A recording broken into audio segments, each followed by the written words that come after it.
Hello everyone, स्वागत है आपका आपके अपने प्लेटफॉर्म हेलो सर पर।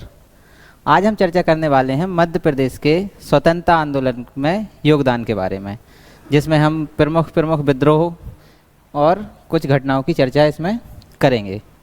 तो आइए शुरू करते हैं। तो सबसे पहले हम बात करेंगे मध्य प्रदेश में भील विद्रोह की। जब हम मध्य प्रदेश में स्वतंत्रता आंदोलनों को देखते हैं तो सबसे प्रथम जो विद्रोह हमको मिलता है तो वो मिलता है भील विद्रोह। कब हुआ ये? तो इसका समय हमको मिलेगा 1818। जैसे कि हम बात देख रहे हैं कि जनजातीय विद्रोह है भील, तो सबसे पहले हम क्षेत्र देखेंगे मध्य प्रदेश में कि भीलों का क्षेत्र क्या रहा। तो यहाँ पर हम देखें कि विंध्याचल से लेकर दक्षिण में भारत में जो पश्चिमी घाट है, जिसको हम एक उपनाम भी देते हैं कि सह्याद्री, वहाँ तक आपको भीलों का क्षेत्र मिलेगा। कि भारत का ये पश्चिमी घाट और यहाँ पर ये आपका मध्य प्रदेश वाला क्षेत्र जिसमें भील जनजाति निवास करती है। अब विद्रोह का कारण क्या रहे? तो सबसे पहले ये रहे कि वो मराठा से संबंधित हैं कि बाजीराव द्वितीय जो पेशवा रहे, उसके समय मध्य प्रदेश में जो इंदौर में होलकर थे, कौन? यशवंत राव होलकर। तो ये मराठा से युद्ध के दौरान भील जो बस्तियां हैं उनको उजाड़ते हैं। इसी के साथ साथ यहाँ पर 1818 में जब तृतीय आंग्ल मराठा युद्ध खत्म होता है तो उसमें अंग्रेज़ों से जब मराठा हारते हैं तो अंग्रेज एक संधि करते हैं जिसके तहत नर्मदा घाटी का क्षेत्र, विंध्याचल से लगा हुआ क्षेत्र सब अंग्रेज़ों के अंडर में आ जाता है। तो उस समय 1816 में पिंडारी और उसी के समय मुसलमान जो रहते तो वो भील जनजाति पे जुल्म अत्याचार करते हैं। इसी के साथ साथ जब अंग्रेज अधिकारी वहाँ पे अपनी अंग्रेज प्रशासनिक व्यवस्था वहाँ पर बनाता है तो इस वजह से कई सारे भील अलग अलग पहाड़ियों पे शरण लेने चले जाते हैं। तो ये जो खानदेश हम बात करते हैं, निमाड़ बुरहानपुर का क्षेत्र जब अंग्रेज़ों के आधिपत्य में आया तो उन्होंने क्या किया कि खानदेश पर बाद में भीलों का आक्रमण हुआ। सबसे पहला यदि हम आक्रमण देखें भीलों ने कहाँ किया तो खानदेश पर। और इसमें भी प्रेरणा किसने दी थी? तो वो था पेशवा का मंत्री त्र्यंबक, भीलों को उकसाने के लिए। ठीक है, धीरे धीरे इसी तरह से भीलों ने कई विद्रोह किए हैं। विद्रोह चालू हुआ, फिर दबा दिया गया, दोबारा फिर हुआ, फिर दबा दिया गया। इसी तरह से आपको स्वतंत्रता प्राप्ति तक भीलों के विद्रोह मिलते रहते हैं। तो जैसे कि हम बात करें तो 1831 में धार में दोबारा हुआ, 1846 में मालवा में हुआ, 1852 में पुनः खानदेश में भीलों का विद्रोह होता है। तो इसी तरह से विद्रोह की श्रृंखला भी चलती रही। हमको मुख्य मिलता है तो 1857 में भीलों का योगदान, जिसमें कौन? एक भगोजी और दूसरा व्यक्ति काजर सिंह। तो ये भील नेतृत्व करते हैं 1857 के आंदोलन में। और इसी तरह से जब तक भारतीय रियासतों का विलीनीकरण नहीं हुआ तब तक भील विद्रोह इसी तरह से आगे चलते रहे। तो मुख्यतः हमको देखना है 1818 में प्रारंभ हुए थे और 1857 तक आपको भील विद्रोह चलते हुए। चलिए आगे बात करते हैं। इसके बाद 1818 के बाद एक घटना हमको मिलती है कुंवर चैन सिंह की। तो कुंवर चैन सिंह का विद्रोह, जिसको हम प्रथम स्वतंत्रता सेनानी शहीद मानते हैं, तो इन पर चर्चा करें कि कुंवर चैन सिंह थे कौन। तो सबसे पहले हम कुंवर सिंह कौन? तो नरसिंहगढ़ के राजकुमार थे। भोपाल में जो नरसिंहगढ़ की रियासत थी उसमें राजकुमार थे, सीहोर। ठीक है, अब यहाँ कहानी कैसी बनती है कि 1818 में एक संधि होती है भोपाल के नवाब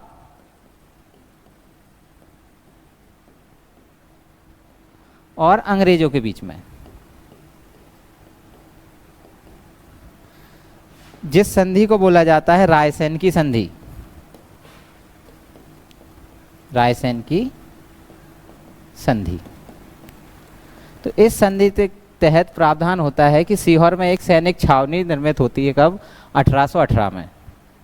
जहाँ पर एजेंट रहता है मैडॉक। तो अंग्रेज़ों की यहाँ से छावनी स्थापित करने के बाद प्राथमिकता रहती है कि अब भोपाल रियासत पर हमारा आधिपत्य कायम हो। तो इसी दौरान एक घटना होती है कि कुंवर चैन सिंह के जो दो व्यक्ति, एक तो दीवान जिसका नाम मिलता है हमको आनंद राम बख्शी, और दूसरा व्यक्ति उसका मंत्री रूपराम बोहरा, ये दोनों खुफिया जानकारी अंग्रेज़ों तक पहुंचाया करते थे। कुंवर चैन सिंह को मालूम होता है तो कुंवर चैन सिंह इन दोनों की हत्या कर देता है। अब इनकी हत्या करने के बाद क्या हुआ, तो हत्या करने के बाद रूपराम बोहरा का जो भाई रहता है वो जाता है अंग्रेज़ों के पास शिकायत करने। तो अंग्रेज़ शिकायत सुनने के लिए कुंवर चैन सिंह को सीहोर तलब करते हैं कि आप सीहोर आइए, आपका मुकदमा चलता है। तो कुंवर चैन सिंह नहीं पहुंचते हैं। तो मैडॉक जो सीहोर का पॉलिटिकल एजेंट रहता है, उसने बैरसिया में अपना शिविर लगाया और वहाँ पर चैन सिंह को बुलाते हैं। चैन सिंह आते हैं तो दो शर्त मुख्य तो रखते हैं मैडॉक कि एक तो अंग्रेज़ों की स्वाधीनता, आप अधीनता स्वीकार करो, दूसरा यहाँ पर जो भी अफीम की खेती होती है तो उसकी सारी की सारी खरीद कौन करेगा, अंग्रेज़। तो यहाँ पर हुआ ये कि कुंवर चैन सिंह ये दोनों शर्तें नहीं मानते और चले जाते हैं। इसके बाद मैडॉक दोबारा उनको तलब करता है सीहोर। ठीक, तो 24 जून 1824 को चैन सिंह कहाँ पहुँच जाते हैं, सीहोर, अपने कुछ साथियों को लेकर। ठीक है, वहाँ पर क्या होगा, तो वहाँ पर एक घटना और घटित हो जाती है कि जैसे ही दरबार में जाते हैं तो अंग्रेज़ उनसे उनके हथियार मांगने लगते हैं। तो चैन सिंह 2 तलवार साथ में लेके पहुँचे हुए थे, तो एक तलवार दे के बाद दूसरी देने से मना कर देते हैं कि क्षत्रिय की कमर कभी तलवार से खाली नहीं हो सकती या शस्त्रों से खाली नहीं होती। तो इसी बात पे बहस हो जाती है। तो बाद में क्या करेंगे, ये मैडॉक पर आक्रमण कर देते हैं, उसी समय हमला कर देते हैं। और बाद में सीहोर का जो चौराहा है जिसको हम दशहरा बाग या दशहरा मैदान के नाम पे हम जानते हैं, तो वहाँ अंग्रेज़ों से भिड़ंत होती है और चैन सिंह, उनके जो साथी रहते हैं हिम्मत खां और एक दूसरा साथी बहादुर खां, ये तीनों के तीनों वहीं पर शहीद हो जाते हैं। और इनकी समाधियाँ भी हमको सीहोर के दशहरा मैदान में ही मिलती हैं। तो ये हमको याद रखना है कि दशहरा मैदान में सभी की समाधि आपको मिल जाएंगी। चैन सिंह की छतरी वहीं बनी हुई है। तो क्लियर हुआ कि चैन सिंह ने किस कारण से विद्रोह किया था। ठीक है, तो इसी के बाद हम देखें कि चैन सिंह को हम एक उपमा दी जाती है कि मध्य भारत का पहला क्रांतिवीर या प्रथम शहीद। इसी के साथ मध्य प्रदेश का मंगल पांडे यदि पूछा जाता है तो वो भी हम कुंवर चैन सिंह को ही कहते हैं। चलिए आगे बढ़ते हैं अपन। तीसरा जो प्रमुख विद्रोह हुआ मध्य प्रदेश में वो है बुंदेला विद्रोह। ठीक है, समय रहा इसका 1842 से 43। अब इस विद्रोह की कहानी भी बड़ी दिलचस्प मिलती है हमको मध्य प्रदेश में। तो ये कुछ किस्से कहानियाँ आपको याद रखने के लिए काम आ जाएंगी। होता क्या है, क्यों हुआ विद्रोह, तो उसकी यदि हम पृष्ठभूमि जाने तो 1818 में जो पेशवा बाजीराव द्वितीय हैं, आंग्ल मराठा वार हारने की वजह से कई सारे क्षेत्र अंग्रेज़ों को देने पड़ते हैं, जिसमें एक क्षेत्र रहता है नर्मदा और सागर का क्षेत्र, जिसको 1820 के दौरान अंग्रेज एक टेरिटरीज़ बनाते हैं जिसको नाम देते हैं नर्मदा सागर टेरिटरीज़। क्या नाम दिया, नर्मदा सागर टेरिटरीज़। ये सागर और दमोह का क्षेत्र को मिला के बनाया। अब अंग्रेज़ों ने टेरिटरीज़ बनाई तो जाहिर सी बात है वहाँ पे कोई पॉलिटिकल एजेंट भी रहेंगे और अपनी कोई नीतियाँ अंग्रेज लागू भी करेंगे। तो यहाँ पर मुख्य कार्य इन्होंने किया कि लगान दर को बढ़ा दिया। अब मराठा के अंदर जो जमींदार हुआ करते थे, जागीरदार हुआ करते थे, वो यहाँ से लगान वसूली किया करते थे और उनको कई सारे विशेष अधिकार भी प्राप्त हुआ करते थे मराठाओं के समय, जो अंग्रेज़ों के समय आने से क्या हुए, छिन गए। तो यहाँ पर जो गोंड, लोधी और बुंदेला जमींदार जो मुख्यतः रहे, ये सभी के क्या हुआ, अधिकार छिने। तो इस वजह से कुछ लगान वसूली अधिकार और कुछ विशेष अधिकार समाप्त हो गए थे। अंग्रेजों के द्वारा क्या कर रहे, तो भूल राजस्व दर को बढ़ाना, और जो जमींदारी हुआ करती तो उसको किराए पे दे देते थे कि जो ज़्यादा पैसा देगा उसको जमींदारी हम प्रोवाइड कर देते थे। ठीक, अब इसमें यदि हम देखें कि आंदोलन में मुख्य व्यक्ति कौन थे और उनके आक्रमण या आंदोलन करने के कारण क्या रहे, तो हम एक एक व्यक्ति को देखें जब, तो सबसे पहला व्यक्ति मिलते हैं नटहुट के मधुकर शाह और गणेश जू। इनका भी मुख्य कारण वही था कि ये जमींदार थे और इनकी जब जमींदारी छिनी तो, और दूसरा इनको भी लगान देना पड़ता था, तो जो लगान नहीं दे पाए, और इसी के दौरान उनकी संपत्ति जब्त कर ली अंग्रेजों ने और उनको कैद में भी रखा। किसको, नटहुट के मधुकर शाह, इनको। यहीं पर एक वाक्य और होता है कि इनके जो पिताजी रहते हैं उस समय, तो होली के त्यौहार पर जब आप देखोगे ये सारा का सारा बुंदेलखंड एरिया में आपको विद्रोह मिलेगा। बुंदेलखंड में होली पे मुख्यतः ये फाग होती हैं, राई होती हैं। तो इसी तरह से एक प्रोग्राम चल रहा होता है, कई लोगों को बुलाया गया होता है, तो वहाँ पर एक राई का प्रोग्राम चल रहा होता है। अंग्रेज आते हैं कि आई आप लगान देने के लिए आपके पास पैसे नहीं हैं और उत्सव आप मना रहे हो, तो यहाँ पर जो बेड़नी रहती हैं जो डांस कर रही होती हैं उनको अंग्रेज गिरफ्तार करके ले जाते हैं। ठीक है, तो ये अपनी एक अस्मिता पे ठेस मानते हैं और उनको लगता है कि ये फिर यहाँ से ही विद्रोह चालू हो जाता है। दूसरे व्यक्ति मिलते हैं चंद्रपुर के ठाकुर जवाहर सिंह। मूलतः ये एक सैनिक थे, बाद में एक व्यक्ति से मिलते हैं जिसका नाम हमको मिलता है भगौड़ बखत सिंह, उससे मिलते हैं और वो उसी के साथ में विद्रोही या बुंदेला विद्रोह में शामिल हो जाते हैं। तीसरा व्यक्ति मिलेगा हीरापुर का हृदय शाह। कहाँ, हीरापुर के हृदय शाह। यदि हम देखें तो जबलपुर क्षेत्र से ये मुख्य विद्रोही रहे, और हीरापुर आपको कहाँ मिलेगा, तो ये होशंगाबाद और नर्मदा नदी घाटी के बीच में जो एक हिरण नदी है उसके आसपास क्षेत्र हमको ये हीरापुर क्षेत्र मिलता है। इनका भी कारण वही था, जमींदारी छीनने से कर्ज में डूब गए। इनका जो दीवान था लाल बख्शी, वो भी अंग्रेज़ों को खबर देता था, तो उसकी हत्या करना, दो कारण ये हो जाते हैं इनके। नेक्स्ट व्यक्ति हमको मिलते हैं मदनपुर के गौंड ठाकुर, ढिल्लन सिंह और दिलावर। तो जो गौंड ठाकुर रहे नरवर सिंह, ये भी मराठों के समय कारोबारी करते थे, तो बाद में इनको भी जमींदारी छूटी। मुख्य व्यक्ति वहाँ पे मिलेंगे आपको जैतपुर के राजा परीक्षित, ये हमीरपुर जिला दक्षिण भाग में अभी मिलेगा। तो यहीं से परीक्षित के क्षेत्र से ही बुंदेला विद्रोह की मुख्य प्लानिंग यदि हम कहें तो शुरू होती है। कैसे कि एक जगह है वहाँ पर बुढ़वा मंगल, ये जगह हमको याद रखना है कि बुढ़वा मंगल का आयोजन होता था एक, तो उसमें ये सारे के सारे लोग मिलते हैं और एक गुप्त मीटिंग करते हैं। तय होता है कि अब हम राजा परीक्षित के नेतृत्व में क्या करेंगे, आंदोलन करेंगे। तो नेतृत्व किसका मिल गया आपको, राजा परीक्षित का। ठीक, अब ये जानकारी अंग्रेज़ों को लगी, अंग्रेज़ों ने परीक्षित को बुलाया कि भाई क्या आप ऐसा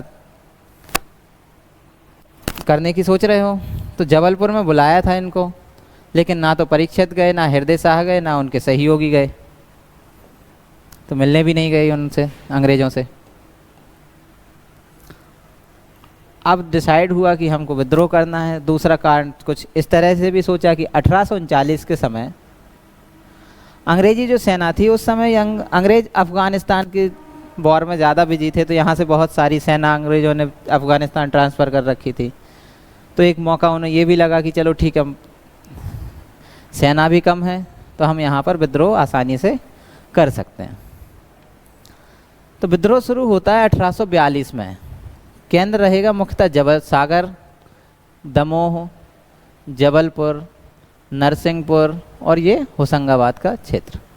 क्लियर। तो ये प्रमुख क्षेत्र रहे बुंदेला विद्रोह के। इसमें हुआ क्या, तो सावकर के जो बुंदेला ठाकुर, चिरगांव का व्यक्ति मिलते हैं हमको बखत सिंह, नरहुत के जो जमींदार मिलते हैं मधुकर शाह और उसके भाई गणेश जो, ये सभी के सभी 8 अप्रैल 1842 को एक खिमलासा जगह है सागर के पास में, इसको लूटते हैं। किसको?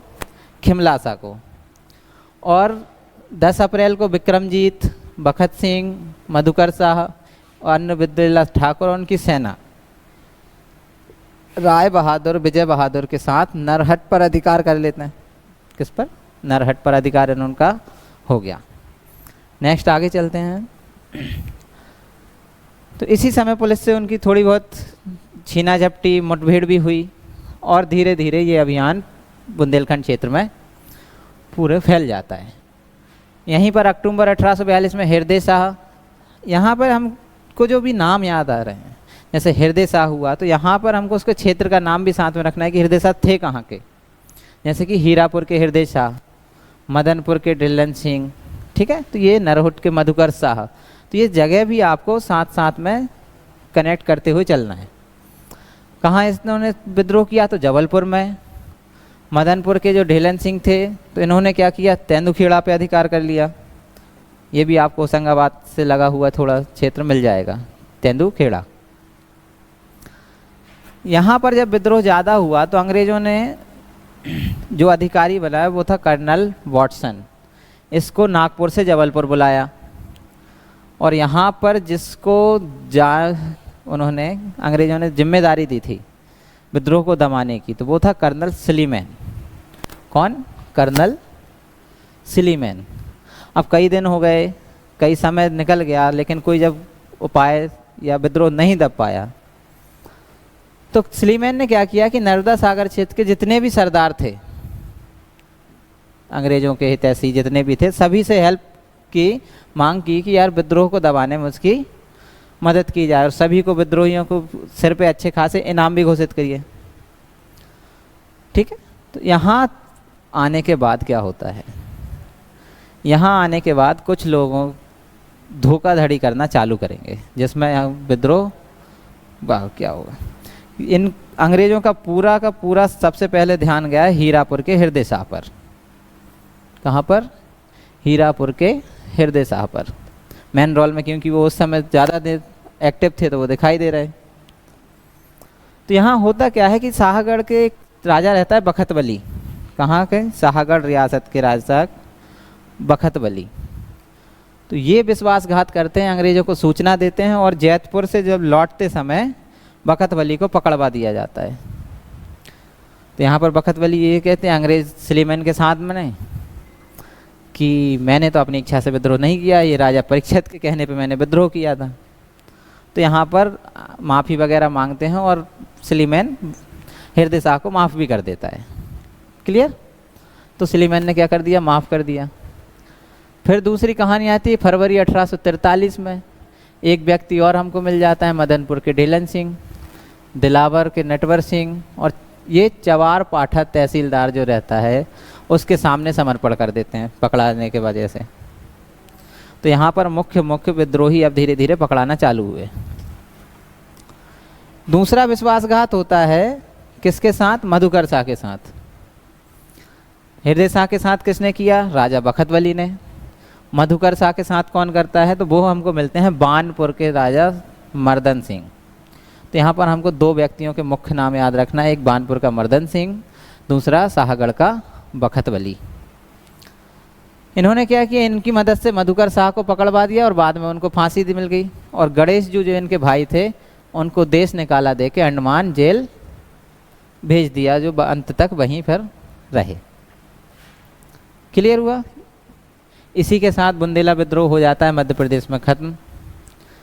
लेकिन यहाँ पर यदि हम देखें कि असफल क्यों हुआ या सफल कितना हुआ, तो उसमें मुख्य आपकी जैसे कि कोई नेतृत्व नहीं होना सही तरीके का, विश्वासघात ज़्यादा होना, या कोई पूर्व नियोजित रणनीति ना होना, तो इस तरह के आपको कुछ कारण इसमें मिल जाते हैं। ठीक, अब हम बात करें कि राजा मर्दन सिंह को देख लें कि राजा मर्दन सिंह जिन्होंने विश्वासघात किया तो क्यों किया, या थोड़ा सा उनके प्रश्नों पे नज़र डालें। तो थे कौन? तो सबसे पहले बानपुर के शासक, बानपुर इनकी जागीर थी। इनके साथ क्या हुआ, इनकी जो पुरानी कहानी यदि हम जाएं तो 1829 में क्या होगा, चंदेरी और ग्वालियर रियासत में झगड़ा हो जाता है आय को लेकर। किसको? राजस्व की आय को लेकर। तो ये अंग्रेज़ों के पास ये केस चलता है। इसी दौरान 1842 में मर्दन सिंह शासक बन जाते हैं। जो केस का रिजल्ट आता है तो उसमें अंग्रेज ग्वालियर का हिस्सा मानते हैं चंदेरी को, और चंदेरी रियासत ग्वालियर रियासत में मान लेते हैं, उसका हिस्सा मान लेते हैं। अब क्या हुआ, तो मर्दन सिंह को लगता है कि अंग्रेज़ों का साथ देकर, क्यों? क्योंकि ग्वालियर इस समय सिंधिया थे और अंग्रेज़ों के अधीन भी थे, तो यदि बुंदेला विद्रोह में ये साथ देते हैं तो चंदेरी मर्दन सिंह को अंग्रेज़ दिलवा देंगे, क्योंकि सहानुभूति, आपने काम किया है, पकड़वाया है, तो आपको कोई पारितोषिक मिलेगा। लेकिन होता ये है कि जो ग्वालियर रियासत से तो अंग्रेज़ों ने ले ली चंदेरी, लेकिन मर्दन सिंह को नहीं दी। तो यहाँ पर क्या हो गया, मर्दन सिंह फिर बाद में फिर से विद्रोही हो जाते हैं अंग्रेज़ों के खिलाफ। चलिए दूसरे व्यक्ति की बात करें, राजा बखतवली की। तो यहाँ पे भी यही सिनेरियो चलता है कि 1810 में नागपुर के जो भोसले थे मराठी, उन्होंने क्या किया कि उन्होंने जो गड़ा कोटा है उस पर अधिकार कर लिया। गड़ा कोटा यदि हम देखें तो वो कहाँ आता है, सागर क्षेत्र में, और जो शाहगढ़ रियासत है वो भी सागर क्षेत्र की। तो इन्हीं के आधिपत्य में गड़ा कोटा हुआ करता था। उस समय शाहगढ़ के शासक थे राजा अर्जुन सिंह, जो सिंधिया से शर्त पर एक सहायता मांगते हैं कि भोसले पर आक्रमण करना है, और साथ में ही साथ क्या हुआ कि मुझे केवल गड़ा कोटा का क्षेत्र दे देना, बाकी जो भी राजपाट आपको मिले आप रखो। ठीक है, तो यहाँ पर सिंधिया हेल्प भी करता है, लेकिन ये भी वही काम करते हैं दोबारा कि चलो ठीक है, गड़ा कोटा जीत तो लिया लेकिन बखतवली को नहीं दिया। तो ये गड़ा कोटा सिंधिया के कब्जे में पहुँच गया। जब बखतवली राजा बने तो उन्होंने भी सीधा सीधा एक ही चीज़ पे दिमाग लगाया कि चलो अंग्रेज़ों से अपन सहायता देंगे अंग्रेज़ों को, और वही सहानुभूति प्राप्त करके हम क्या कर लेंगे, गड़ा कोटा अंग्रेज़ों से ले लेंगे। अंग्रेज़ों ने यहाँ भी वही दोहरी नीति अपनाई कि सिंधिया से तो गड़ा कोटा लिया, लेकिन इनको नहीं दिया वापस, बखतवली को। तो क्लियर हुआ, दोनों व्यक्ति फिर बाद में आगे जाके अंग्रेज़ों के विद्रोही हो जाते हैं, अंग्रेज़ों से खिलाफ फिर विद्रोह दोबारा करेंगे। क्लियर, राजा शाहगढ़ के बखतवली और बानपुर के मर्दन सिंह, ये दो व्यक्ति हमको याद रखना है। चलिए क्लियर हुआ कि हमारा भील विद्रोह, बुंदेला विद्रोह और कुंवर चैन सिंह का विद्रोह। अब हम बात करते हैं मध्य प्रदेश का प्रमुख जो आंदोलन, स्वतंत्रता आंदोलन रहा 1857 की क्रांति। तो इसमें क्या क्या घटनाएं मध्य प्रदेश में घटती हैं। तो यदि हम कहें कि इसमें आप जब देखते हैं कि ये कई कथन पूछे जाते हैं, जैसे कि प्रथम स्वतंत्रता संग्राम कहा किसी ने स्वतंत्रता संग्राम माना भी, किसी ने कोई सैनिक विद्रोह मानता है, कोई कुछ विद्रोह मानता है इसको। तो उसमें देखें तो हमको नाम मिलेगा वीडी सावरकर का। इन्होंने भारत का प्रथम स्वतंत्रता संग्राम कहा 1857 की क्रांति को। ठीक, इसी तरह से अशोक मेहता का नाम हमको मिलता है, तो उसको राष्ट्रीय विद्रोह उन्होंने कहा है कि 1857 का विद्रोह जो रहा तो वो एक राष्ट्रीय विद्रोह था। ठीक,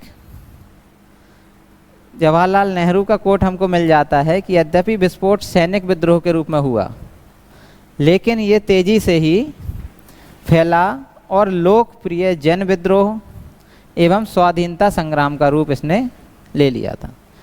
क्लियर, कि स्टार्ट तो सैनिक विद्रोह के रूप में हुआ, लेकिन धीरे जल्दी ही इसने किसका, स्वाधीनता संग्राम का रूप ले लिया था। अब 1857 क्रांति के यदि हम कारणों पे जाएं तो मुख्य हम कारण देख लेते हैं। जैसे कि कुछ राजनीतिक कारण, आर्थिक कारण, सामाजिक कारण, धार्मिक कारण, सैनिक कारण, ये हमको इस कैटेगराइज करके मिल जाते हैं। तो राजनीतिक कारण में तो सबसे पहले अंग्रेज़ों की नीतियां हमको मिलती हैं, जैसे कि बेले-जली की सहायक संधि हुई, दूसरी डलहौजी की हड़प नीति हुई।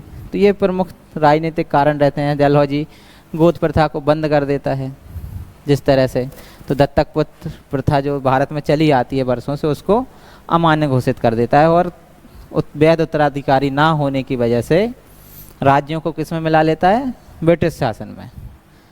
अभी आपसे जैसे पिछले एग्ज़ाम में पूछा भी गया था कि हड़प नीति द्वारा विलय किया गया प्रथम राज्य कौन सा था, तो उसमें आपको सन भी याद रखना है और दूसरा क्षेत्र कौन सा था वो भी।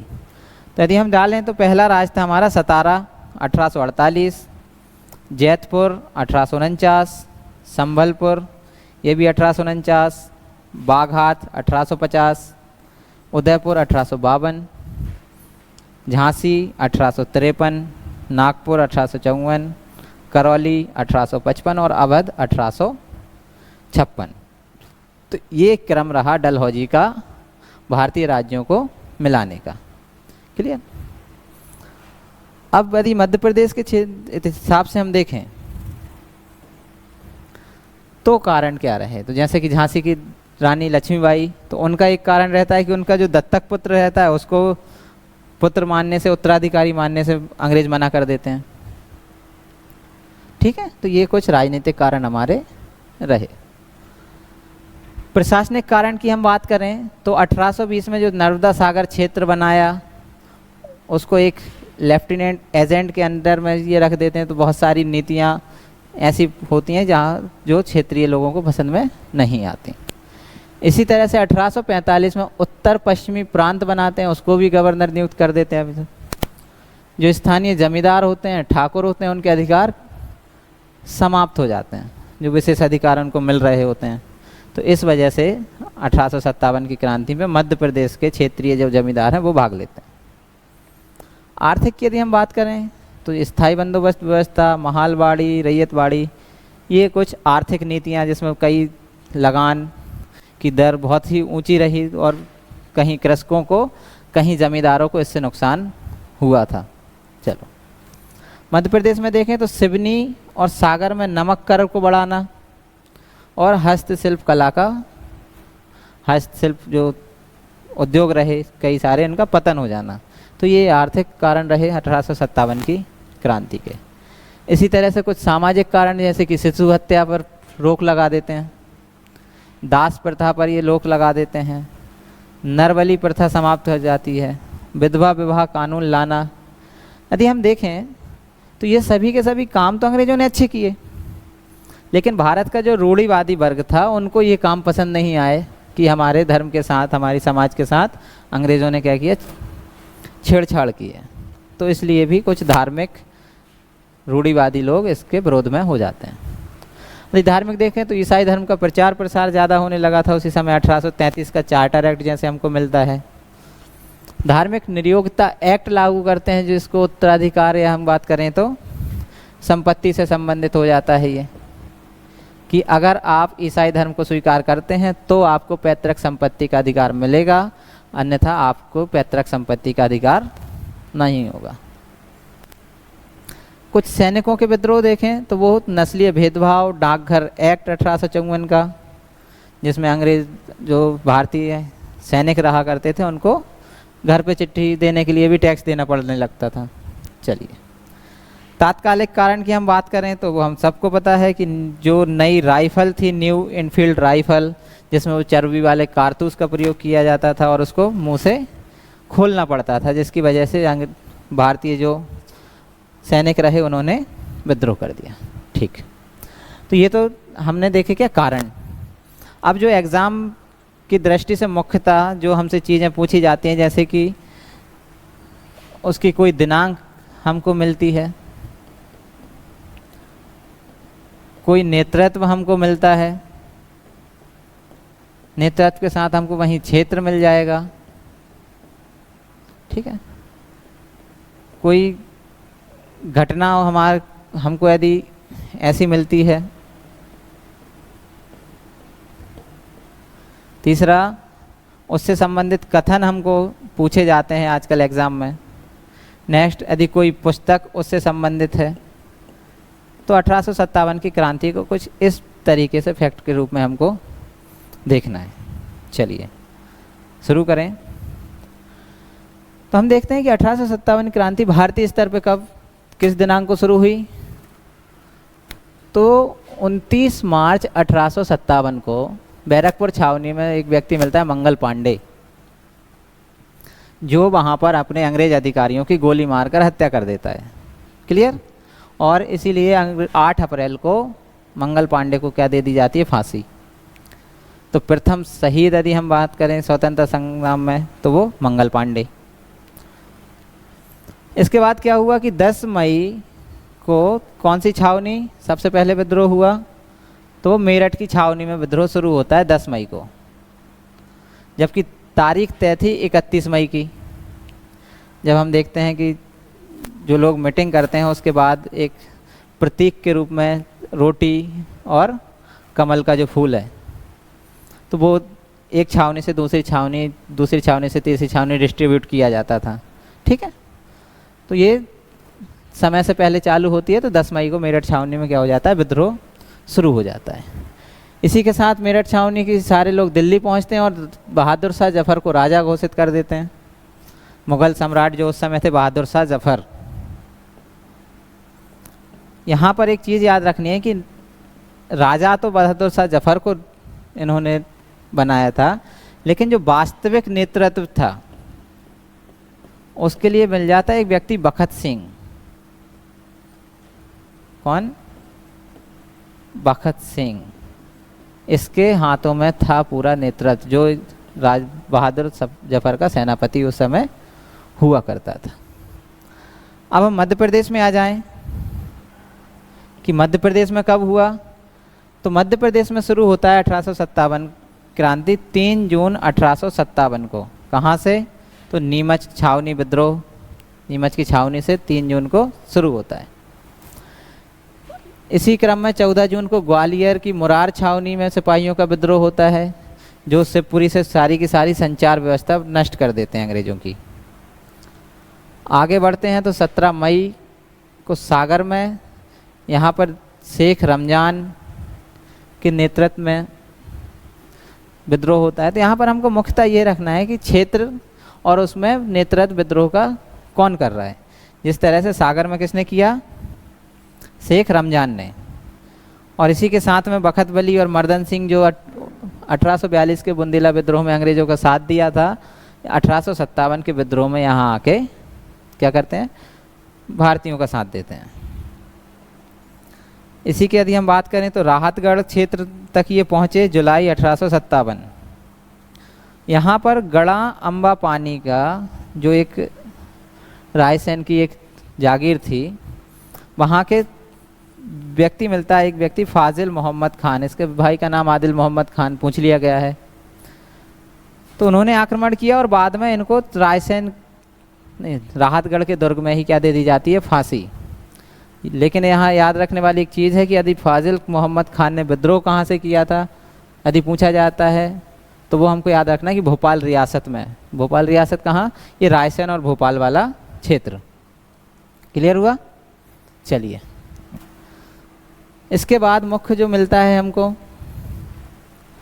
1 जुलाई 1857। क्या? 1 जुलाई 1857 कहाँ, इंदौर में।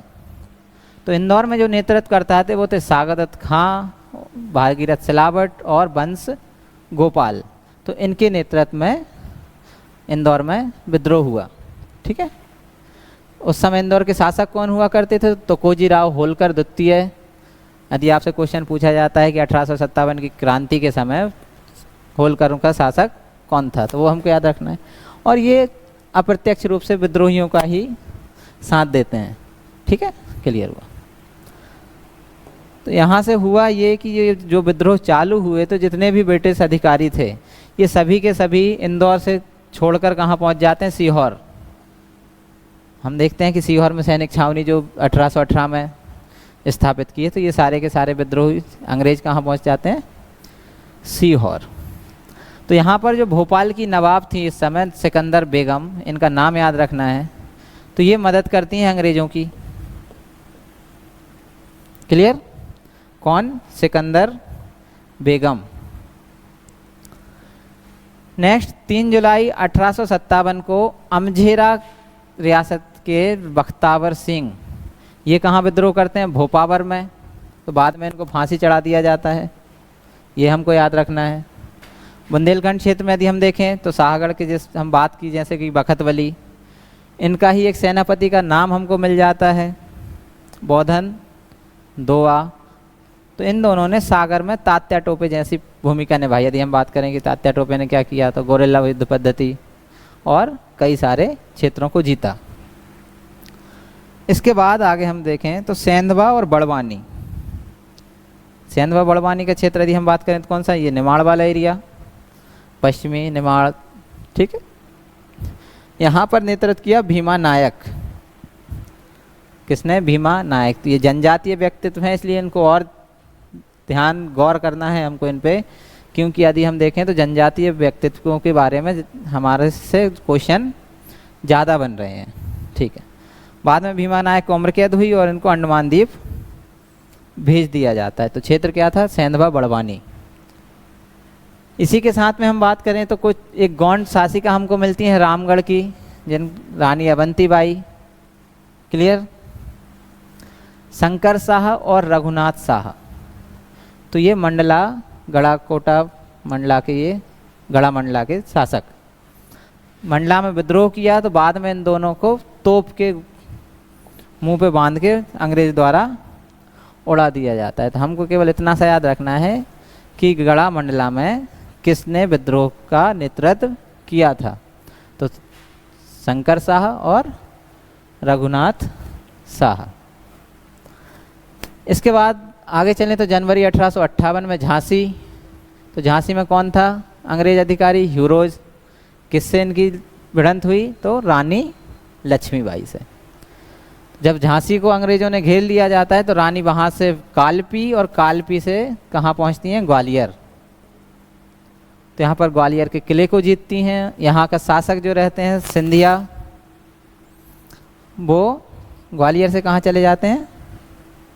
आगरा। अपना राजपाट छोड़कर आगरा चले जाते हैं। तो यहाँ से हुआ ये कि ये सिंधिया का जो खजांची रहता है, एक व्यक्ति का नाम आपको मिलेगा, अमरचंद बांठिया। तो ये पूरा का पूरा कहाँ खजाना विद्रोहियों को सौंप देता है। बाद में जब विद्रोह खत्म हुआ तो अंग्रेजों ने, सिंधिया ने इनको क्या दे दी? फांसी। हुआ क्या? हीरोज ग्वालियर पहुंचता है, आक्रमण करता है, तो रानी से लड़ते लड़ते वीरगति को प्राप्त हो जाती है, जो डेट हमको मिल जाती है 18 जून 1858। कहाँ पर? ग्वालियर में। तो क्वेश्चन अगर वही बनता है कि कहाँ शहीद हुई क्षेत्र, तो ग्वालियर, ठीक है। अधिकारी कौन थे? तो हीरोज। इन्हीं के साथ तात्या टोपे, जो रानी लक्ष्मीबाई के साथ मिलते हैं। तो इनका एक दोस्त रहता है मंगल सिंह, और तात्या टोपे को क्या कर देता है? पकड़वा देते हैं। तो इसी के साथ तात्या टोपे जब पकड़ाए, कहाँ पकड़वाते हैं? तो शिवपुरी में। और तात्या टोपे को फांसी कब दी गई? तो वो डेट हमको ध्यान रखनी है कि 18 अप्रैल 1859 को तात्या टोपे को फांसी दे दी गई। और इसी के साथ में मध्य प्रदेश में जो स्वतंत्रता संग्राम 1857 का शुरू होता है, वो धीरे धीरे क्या हो जाता है? समाप्त हो जाता है। क्लियर हुआ? तो यहाँ पे मुख्य हमको क्या देखना है? क्षेत्र। क्षेत्र में नेतृत्व किसने किया?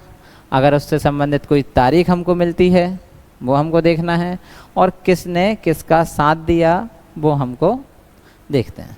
चलिए, तो 1857 के कुछ प्रमुख व्यक्तियों की बात कर लें और जिन्होंने मध्य प्रदेश में नेतृत्व किया। जैसे कि हमको नाम मिलता है एक, मनकहरी के ठाकुर रणमत सिंह। कौन थे? तो ये ब्रिटिश सेना सागर की, उसमें क्या थे? लेफ्टिनेंट बने। कौन? लेफ्टिनेंट। मतलब कि यदि सीधा आता है कि ब्रिटिश सेना में शामिल थे तो ये हमको याद रखना होता है कि राजा जो बखतवली है, मर्दन सिंह है, इन दोनों को पकड़ने का इनको आदेश मिलता है, जिसकी ये मुखालफत करते हैं और विद्रोही हो जाते हैं। बाद में रीवा के कुछ अधिकारी थे जिन्होंने इसको पकड़वाया और बाद में इनको 1859 में क्या दे दी, फांसी। तो यदि आपसे पूछा जाता है कि रणमत सिंह कहाँ से संबंधित हैं तो हमको याद रखना है मनकहरी। चलिए आगे बात करें तो फिर हमको मिलेंगे विजय राघवगढ़ के सरजू प्रसाद सिंह। क्षेत्र यदि हम देखें तो इनका कटनी, 17 वर्ष की आयु में ये विद्रोही हो गए थे। ठीक है, और इनके बारे में एक जानकारी ये मिलती है कि जब बहादुर शाह जफर को विद्रोहियों ने नेता बनाया था तब एकमात्र रियासत थी कौन सी, विजय राघवगढ़ की, जिन्होंने तोपों की सलामी दी थी उस समय कि विद्रोह तो अपनी जगह चल ही रहा है, शान में कोई कमी नहीं आनी चाहिए। क्लियर। चलिए बाद में होता क्या है कि इनको काला पानी की सज़ा होती है, लेकिन उसी बीच रास्ते में जाते समय ही अंग्रेज़ों की कटार से अपने आप को मारकर शहीद हो जाते हैं। क्लियर। तो ये हमको याद रखना है कि विजय राघवगढ़ से किसने नेतृत्व किया था, तो सरयू प्रसाद सिंह। नेक्स्ट व्यक्ति हमको मिलते हैं महादेव शास्त्री। ये कहाँ क्षेत्र इनका रहा, ग्वालियर। क्या थे, तो वहाँ की दीवानी जो अदालत थी उसमें मुंशी का काम किया करते थे। मुंशी के बाद इस्तीफा देकर इन्होंने विद्रोह किया और 6 मार्च 1858 को इनको फांसी दे दी गई। तो मुख्यतः नाम हमको याद रखना है, क्षेत्र ग्वालियर हमको याद रखना है। चलिए आगे हम बात करते हैं राव खलक सिंह दोआ।